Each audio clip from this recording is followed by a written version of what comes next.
Selamat pagi teman-teman, kita berjumpa lagi ya dalam episode ketiga masih mengenai One Minute Leadership Skills ya. Jadi topik pembelajaran online kali ini, topik pelatihan online kali ini, temanya adalah One Minute Leadership Skills ya.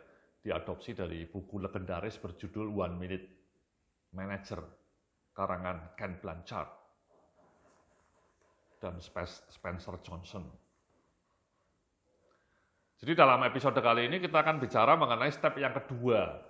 Ya, jadi ada 3 step. Tadi step pertama kita sudah bicara mengenai bagaimana merumuskan goals yang terukur untuk tim kerja Anda. Kemudian goals-nya itu dijabarkan menjadi action plan yang detail, yang sistematis, dan di bulan Januari sudah harus siap.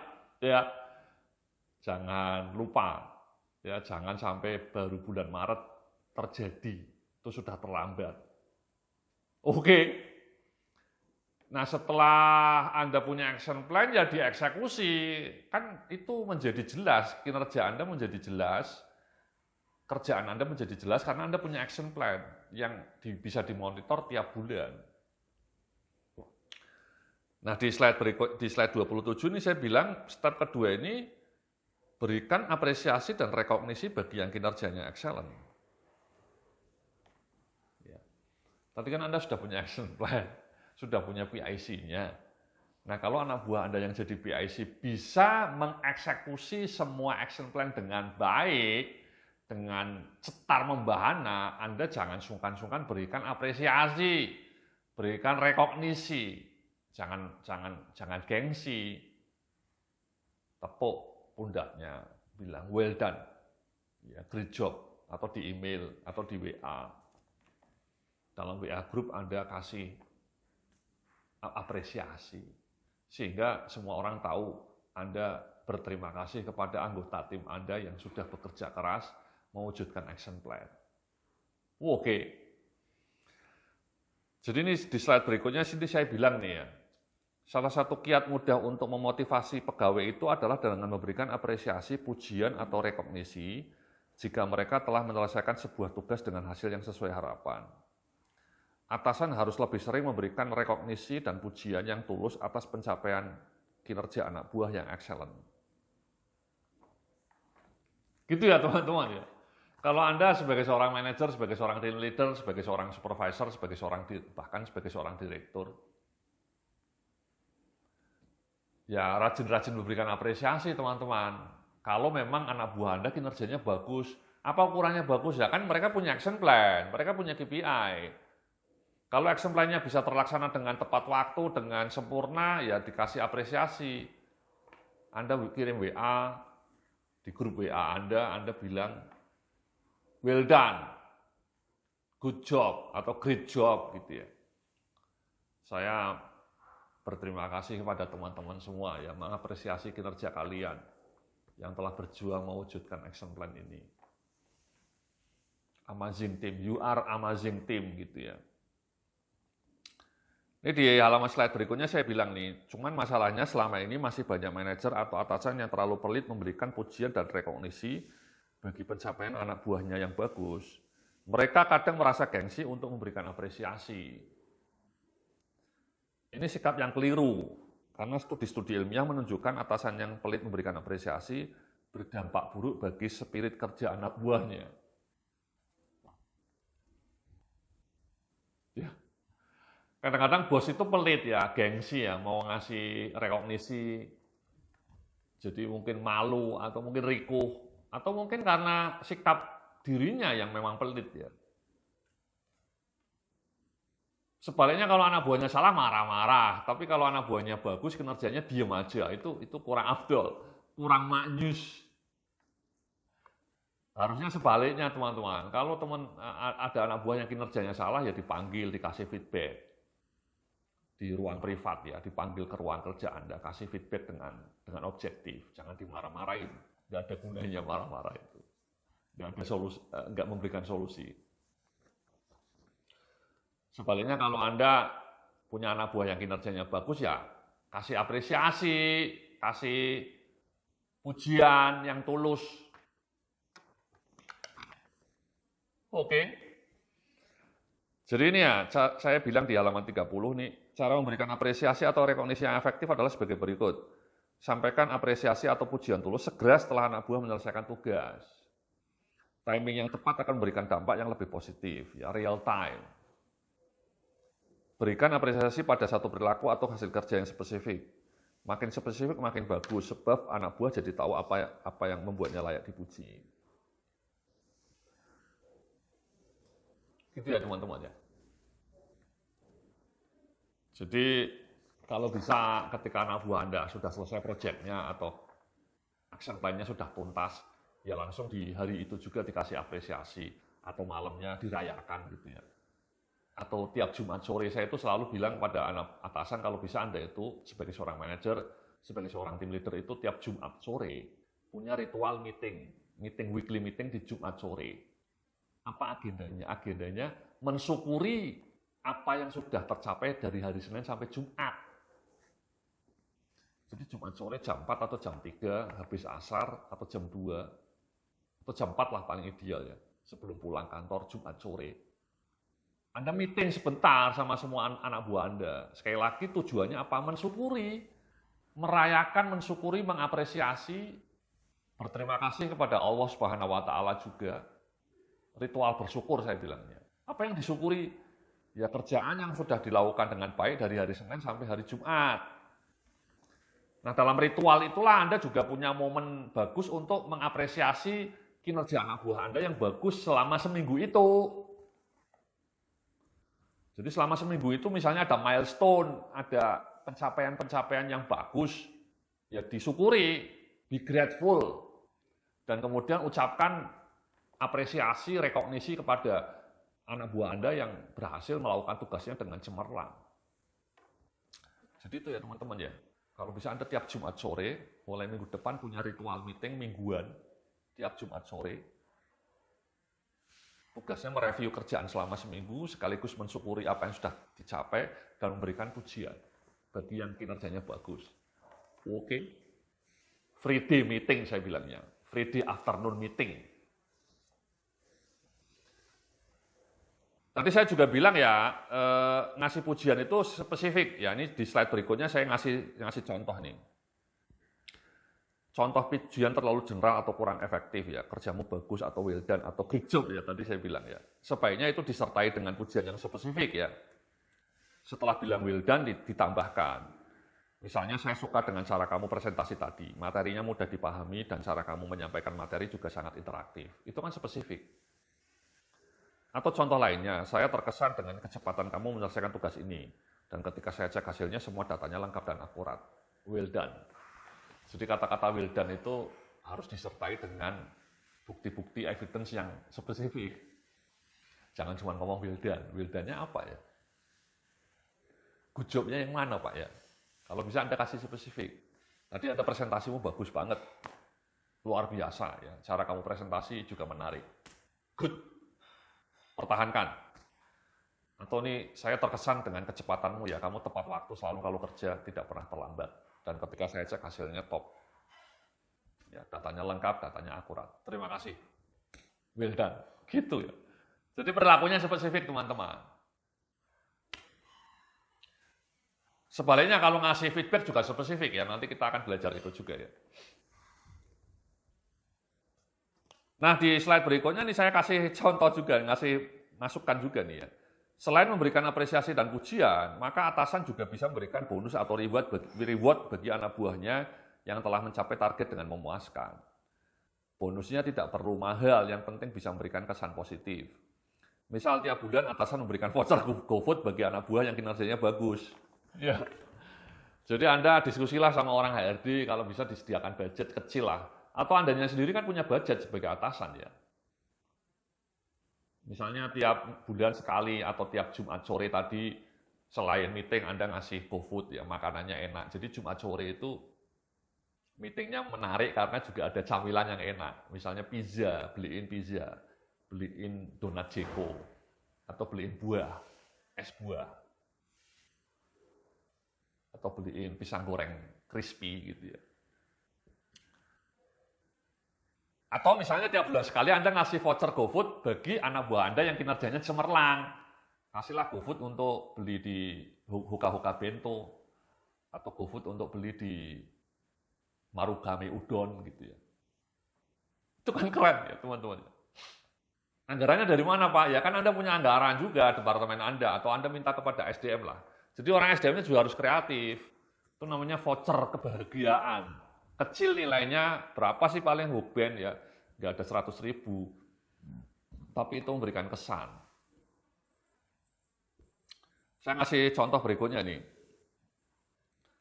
Prinsip dalam memberikan reward kepada pegawai, lebih baik nilainya kecil tapi sering diberikan. Misal 2 bulan sekali. Daripada nilainya besar namun hanya diberikan setahun sekali. Ya. Reward yang nilainya kecil namun sering diberikan akan mampu memberikan dampak yang lebih bagus bagi motivasi kerja karyawan. Ini ada penelitiannya teman-teman, ada penelitiannya. Jadi kalau ngasih bonus atau insentif itu kalau bisa frekuensinya sering tapi kecil nilainya. Misalnya 2 bulan sekali atau 3 bulan sekali. Daripada hanya sekali di akhir tahun. Jadi studinya bilang bahwa reward yang kecil tapi sering itu lebih bisa mampu mempertahankan motivasi karyawan.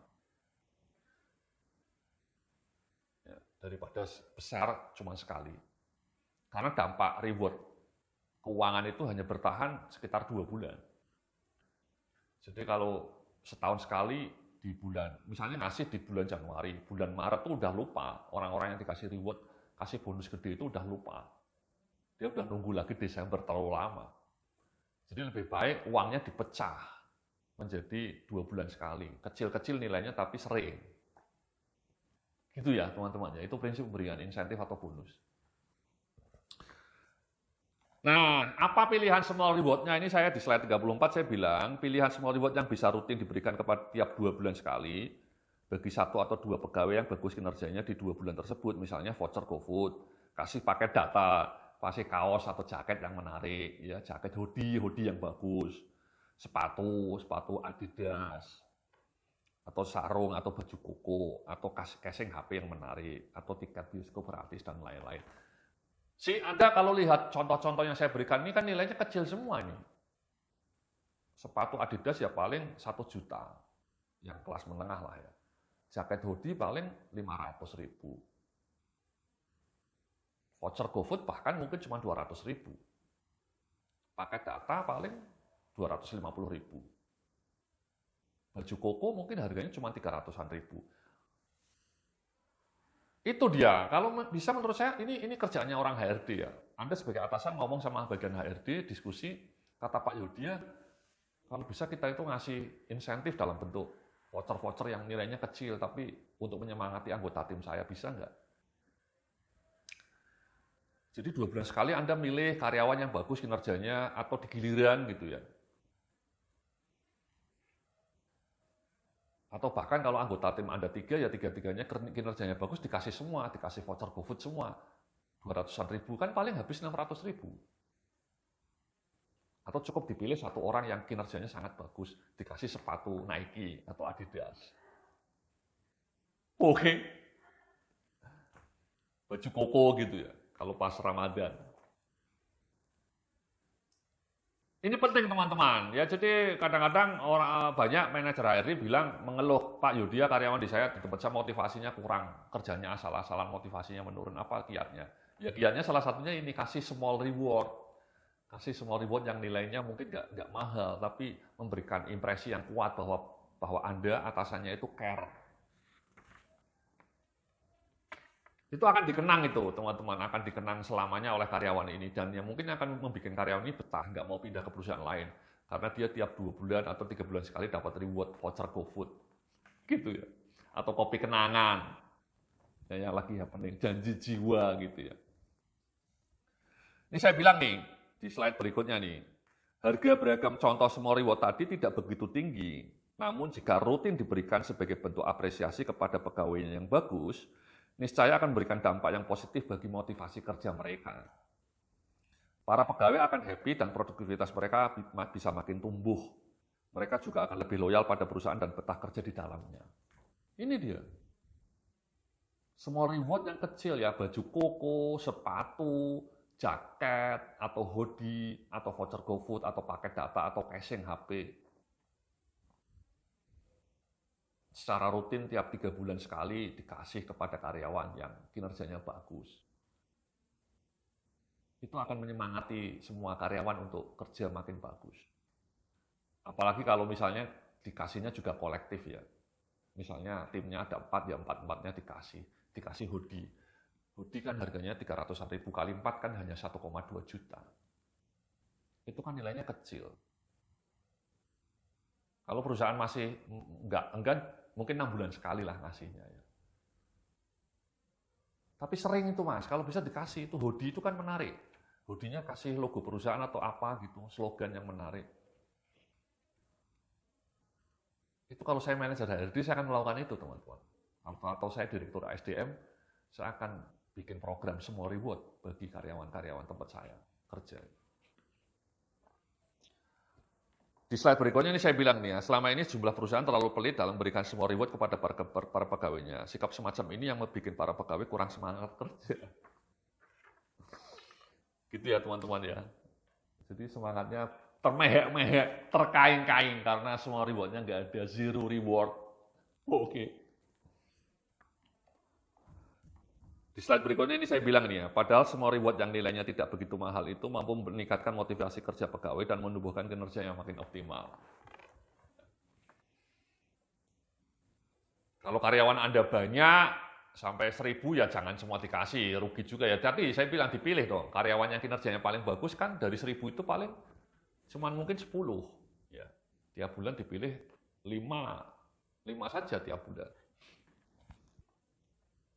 Jadi kalau karyawannya banyak, ditentukan melalui kinerjanya. Tapi kalau karyawannya nggak banyak, ya menurut saya bisa diberikan secara tim, kolektif, ya, supaya semangat kerja timnya meningkat. Itu teman-teman ya, itu step kedua, memberikan rekognisi, apresiasi, dan reward kepada karyawan yang kinerjanya cetar membahana. Oke? Nah di step ketiga nih ya, ini step terakhir, berikan feedback atau umpan balik bagi anggota tim yang kinerjanya kurang bagus. Jadi kan tadi sekali lagi, ujungnya adalah Anda punya action plan sekali lagi ya. Jangan sampai Anda nggak punya action plan. Itu kunci pertama itu. Kunci pertama Anda punya KPI, kemudian jabarkan dalam action plan, jelas timeline-nya, jelas PIC-nya, jelas targetnya. Jadi action plan-nya itu juga ada target kecil yang terukur. Tadi sudah saya kasih contoh dalam video pertama. Hanya dengan itu Anda bisa melakukan monitoring. Kalau nggak punya action plan, nggak punya KPI, apa yang mau dimonitor? Ya, zombie monitoring dong. Zero monitoring. Ghost monitoring, ya monitoring hantu. Tapi kalau Anda punya KPI yang rapi, punya action plan yang rapi, sistematis, Anda dengan mudah memantau action plan itu. Ini sudah dikerjakan belum? Ini hasilnya bagaimana? Ini kan bisa dicentang-centang. Nah, proses implementasi action plan itu kemudian memberikan masukan kepada Anda mana anak buah yang kinerjanya sudah bagus. Yang bagus ya kasih reward tadi saya bilang di step kedua. Nah, yang step ketiga ini bagi anak buah yang termehek-mehek, yang terkaing-kaing kinerjanya masih tersendat-sendat, ya dipanggil, dikasih feedback, saya bilang. Ini di halaman 39, ini di halaman berikutnya saya bilang, tim leader harus mampu memberikan umpan balik perbaikan bagi anak buah yang kinerjanya belum sesuai harapan. Ya, dikasih feedback, dikasih umpan balik. Ya. Oke. Anda pernah nggak selama ini pernah manggil anak buah nggak? Masuk ke ruang kerja Anda dikasih masukan secara private, secara one on one gitu. Pernah nggak Anda? Mungkin jangan-jangan nggak pernah ya.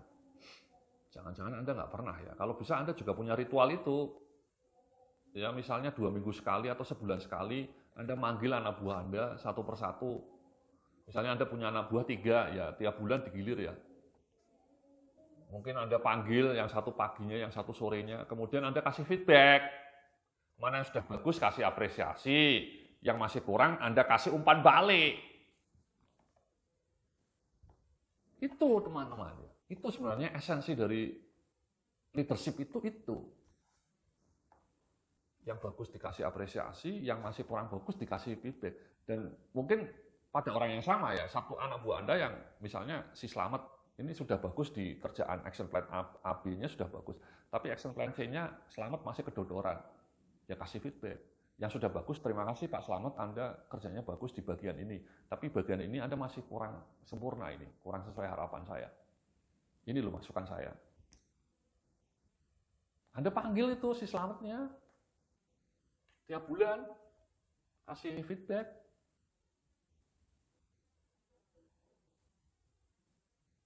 Gitu teman-teman ya, jangan cuma ngobrol, ketemu anak buahnya cuma ngobrol, nggak jelas, ngalor ngidul gitu. Enggak lah, ngobrolnya ya tugasnya dia apa yang sudah sesuai harapan, apa yang belum.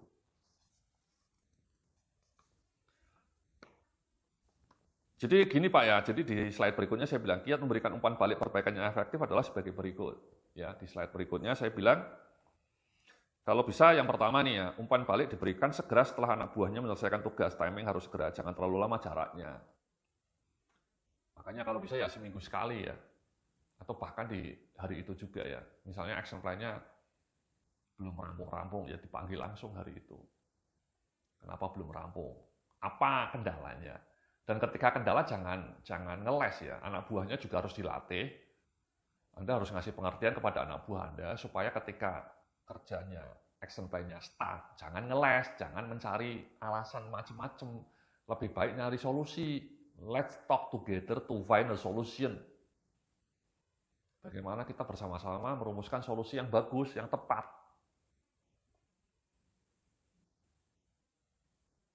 Jangan ngeles.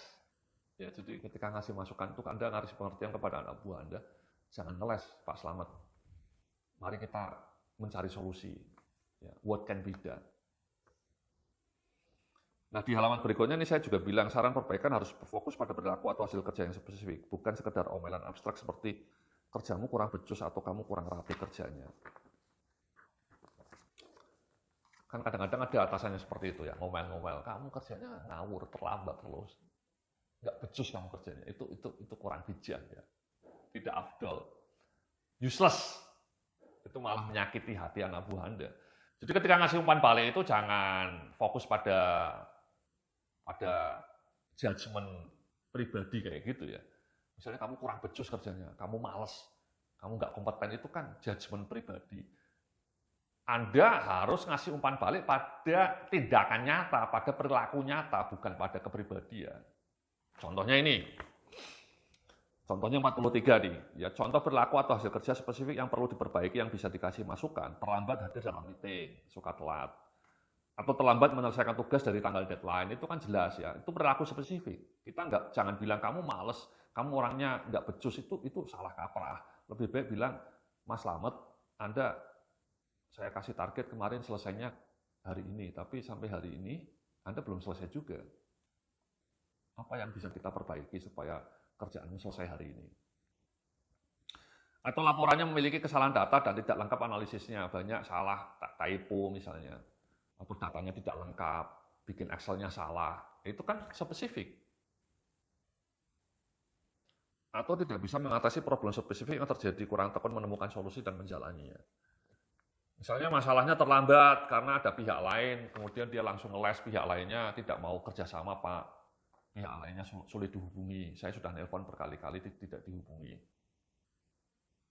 Tidak berhasil saya hubungi, ya. Ya mari kita pikirkan bersama cara alternatif lain supaya orang itu bisa dihubungi. Misalnya kita datang langsung ke kantornya, atau tanya rekan kerjanya, tanya atasannya, tanya bawahannya.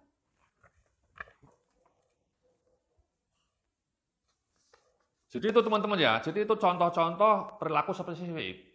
Yang paling sering ya terlambat, kerjanya telat. Laporan kerjanya telat, itu paling sering. Atau laporannya tidak akurat, banyak datanya yang salah. Atau program kerjanya tidak tereksekusi dengan baik, action plan-nya tidak tereksekusi dengan baik. Karena ada kendala tadi pihak lainnya sulit dihubungi, macam-macam. Nah, tapi jangan ngeles, jangan merasa saya sudah menghubungi berkali-kali tapi tidak ketemu. Ya sudah, ya, terus ya so what? Ya Anda harus nyari alternatif lain, kan nyari solusi lain juga. Ya misalnya kalau perlu datang langsung ke kantornya, kalau perlu dihubungi atasannya. Gitu dong teman-teman. Jadi ketika menemui kendala itu jangan langsung stuck pada satu action, Anda stuck, Anda menyerah. Itu sering terjadi itu.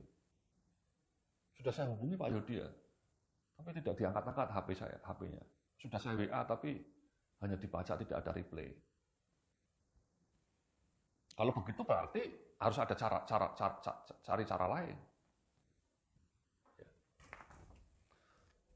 Atau Anda salah data, ya mungkin Anda kompetensinya memang belum mampu bikin data yang menarik, analisa datanya kurang lengkap, ya Anda belajar ya. Jadi sekali lagi ya, ketika kita melihat kinerja anak buah yang jelek itu kita fokus pada tindakannya. Dan dari tindakan itu kita kemudian nanti menemukan solusinya. Jangan ngejat pribadinya. Ya. Jadi saya bilang nih, umpan balik harus disertai dengan action plan yang spesifik untuk memperbaiki perilaku atau hasil kerja yang belum memuaskan. Ya.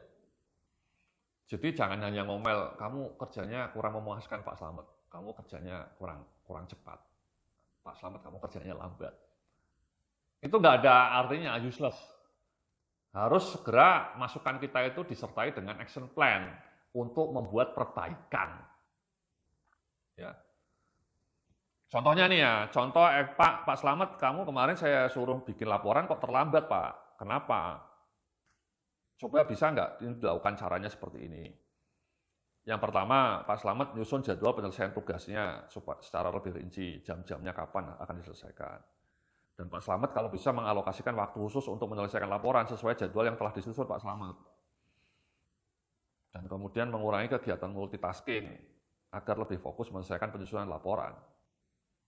Itu ya Pak Slamet ya. Kemudian Pak Slametnya kadang ngeles gitu ya. Kerjaannya banyak Pak, multitasking saya, serabutan. Jadi saya mohon maaf laporannya jadi telat. Nah, untuk mengatasi ngeles tadi ya, kita cari solusi juga. Apa saja tugasnya tugas multitasking Pak Slamet itu apa saja coba di list.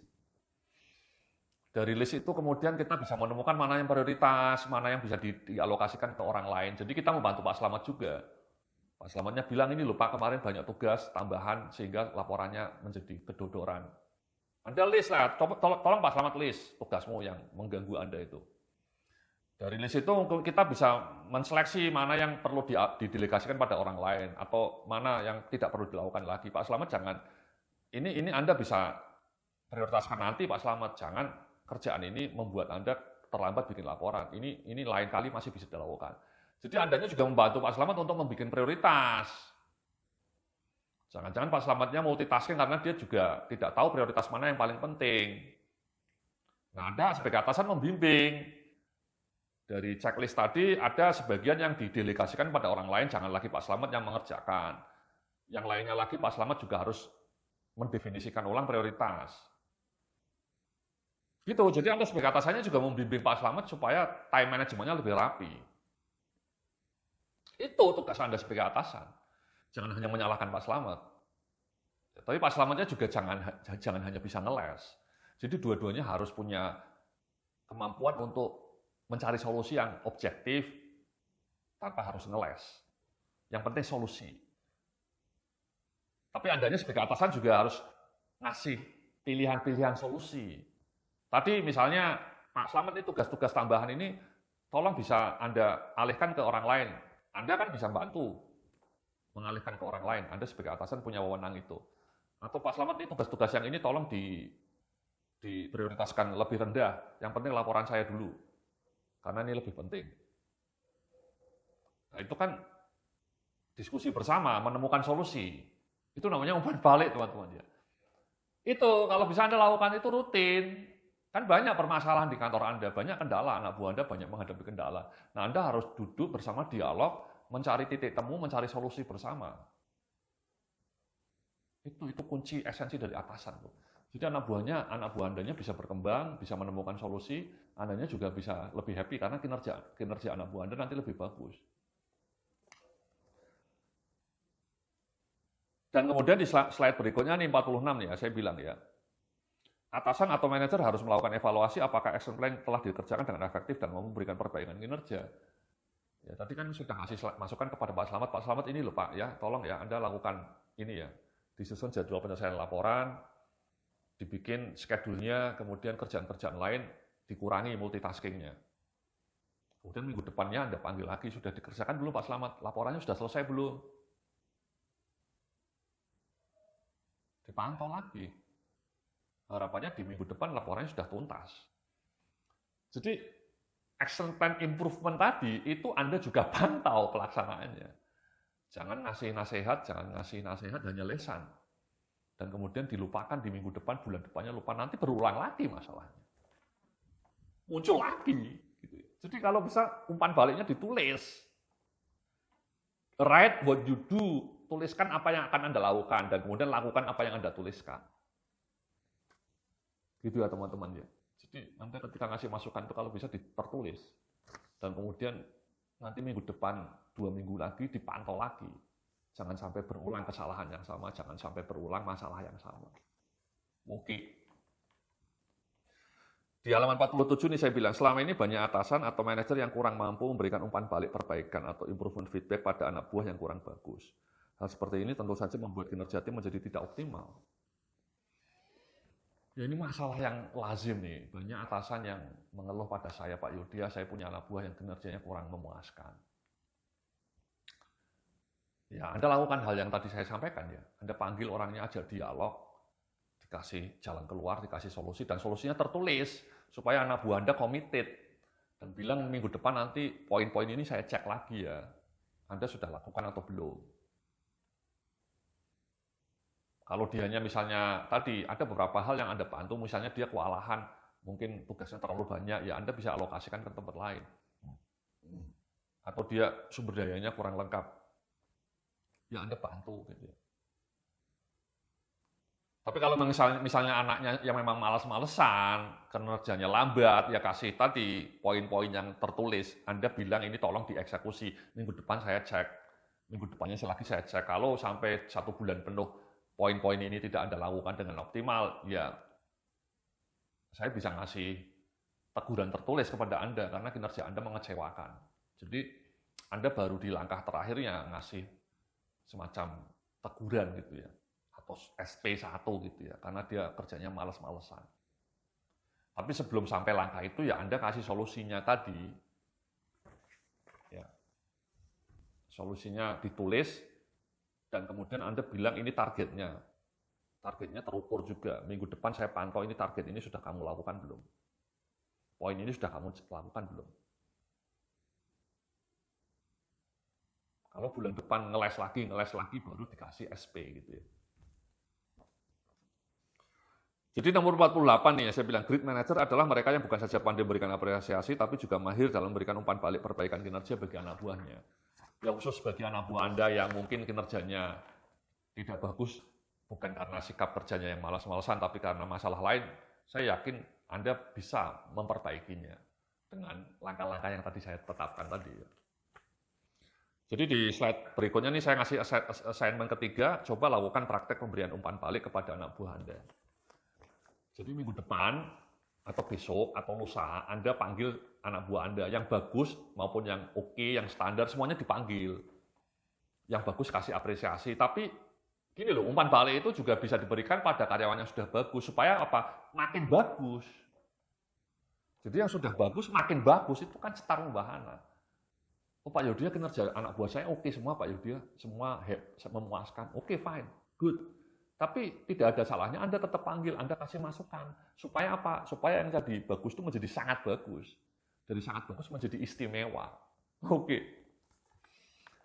Jadi saya percaya itu ya, anak buah Anda mungkin mostly mayoritas kerjanya sudah oke ya. Tapi alangkah lebih bagusnya kalau Anda tetap ngasih feedback, ngasih umpan balik.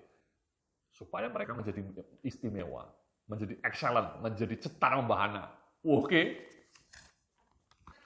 Jadi itulah teman-teman ya, materi kita kali ini ya, rekap 3 strategi menjadi manajer yang efektif atau menjadi atasan yang efektif atau menjadi leader yang efektif. Ini Anda di slide terakhir. Yang pertama, rumuskan goals yang terukur dan powerful, rumuskan KPI-nya, kemudian jabarkan dalam action plan, itu yang sangat penting ya. Jangan lupa dijabarkan menjadi action plan, bulan Januari sudah siap. Ya, janji ya. Kemudian yang kedua, berikan apresiasi dan rekognisi bagi pegawai yang kinerjanya bagus. Yang exemplanya terwujud dengan optimal, Anda kasih apresiasi. Dan yang ketiga, berikan umpan balik, perbaikan kinerja bagi pegawai yang kinerjanya masih kurang sesuai harapan. Jadi 3 elemen kunci itulah yang harus Anda lakukan supaya Anda menjadi seorang leader ya, kelas dunia, ya bukan dunia lain, tapi betul-betul kelas dunia. Oke. Terima kasih, semoga materi yang saya sampaikan bermanfaat ya, baik di dunia maupun di akhirat ya. Salam sukses, penuh kemuliaan.